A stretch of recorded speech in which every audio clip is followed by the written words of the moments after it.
The government shutdown's reaching a full week. You're looking live at the U.S. Capitol tonight. The Senate has not passed a continuing resolution.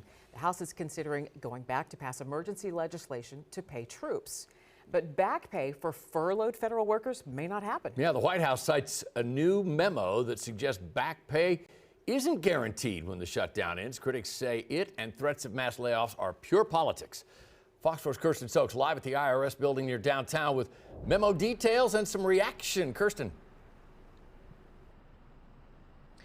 Yeah, John, Lauren, thank you guys so much. Let's go into the details of what this memo looks like. So basically, they're saying, this has been circling around the White House, that if Congress does not explicitly set aside appropriation funds for the back payments of federal workers, the OMB, which is the Office of Management and Budget, and the White House is saying that they might not give back pay to federal workers. And the president of the AFGE, Jefferson Suchman, who we spoke with last week, we also spoke with him today, and he said this is just not going to cut it.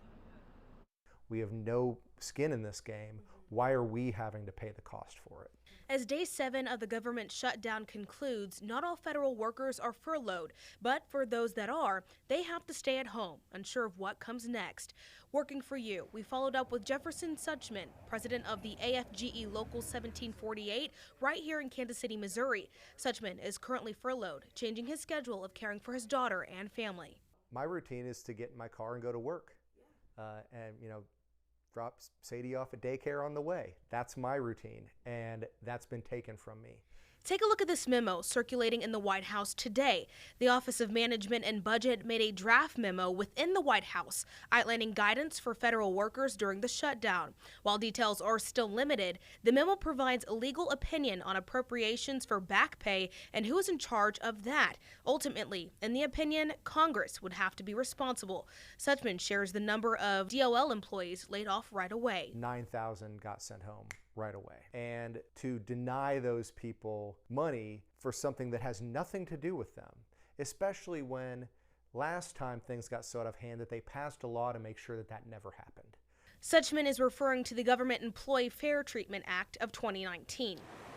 Local federal employees are feeling the strain. With bills still due and no official back pay yet confirmed, the shutdown is having a tangible impact on everyday life in Kansas City and across the country. Suchman says the effects of this shutdown could really be felt by the end of the week. People are going to start feeling it in their pocketbook this Friday, because this Friday I'm going to get 3/4 of a paycheck, and then that's it. As lawmakers continue negotiations in Washington, Suchman and others in the federal workforce are left in limbo, staying home without pay or working without pay, waiting for the next move. Now, we've been in contact with federal workers since last week and will continue to do so because at the heart of this, they matter the most in this story. With this memo, of course, it's not a definite decision because it wasn't a public issue quite yet, but it is something to look out for if you are a federal employee or just a normal citizen wanting to help federal employees here in the United States and greater Kansas City area. John? Kirsten Stokes live at the IRS complex tonight. Kirsten, thanks.